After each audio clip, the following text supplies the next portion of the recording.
शुभेंदु अधिकारी के इस शपथ ग्रहण की एक और तस्वीर ने सबका ध्यान अपनी ओर खींचा था। शपथ ग्रहण के मंच पर बंगाल के गुरुदेव यानी रविंद्रनाथ टैगोर की पेंटिंग लगाई गई थी। जब पीएम मोदी स्टेज पर पहुंचे तो उन्होंने सबसे पहले अपनी चप्पलें उतारी और टैगोर को पुष्प अर्पण करके नमन किया।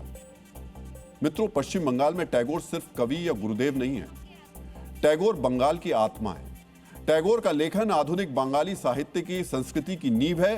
खास बात यह कि शुभेंदु अधिकारी का शपथ ग्रहण भी टैगोर की जयंती पर ही हुआ है। बंगाल में इस अवसर को पोचिशे बोईसाख कहा जाता है, यानी बंगाल में बैसाख का 25वां दिन।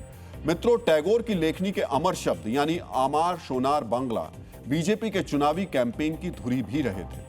चुनावी संघर्ष से लेकर समर विजय तक टैगोर के प्रति इसी समर्पण को देखकर लोग अब नई सरकार से न्याय की उम्मीद कर रहे हैं। डीएनए मित्रों, आज हमारे मन में एक सवाल यह भी है कि क्या जनगण मन के अधिनायक रविंद्रनाथ टैगोर के साथ अब वैसा ही न्याय होगा जैसे लौह पुरुष सरदार वल्लभ भाई पटेल के साथ हुआ।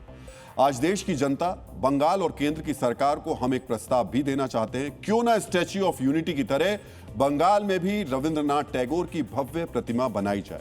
बंगाल में भी टैगोर को सम्मान देने के लिए स्टैच्यू ऑफ ह्यूमैनिटी जैसी कोई रचना की जाए। यह सिर्फ सपना नहीं है, आज ये आवश्यकता बन गई है, ताकि बंगाल संस्कृति में रची बसी टैगोर की विरासत को सहेज कर रखा जा सके। मित्रों, पश्चिम बंगाल में 30 से ज्यादा ऐसे स्थान हैं जहां गुरुदेव टैगोर की स्मृतियां मौजूद हैं। इन्हीं में से एक है महर्षि भवन। यहां टैगोर का बचपन बीता था।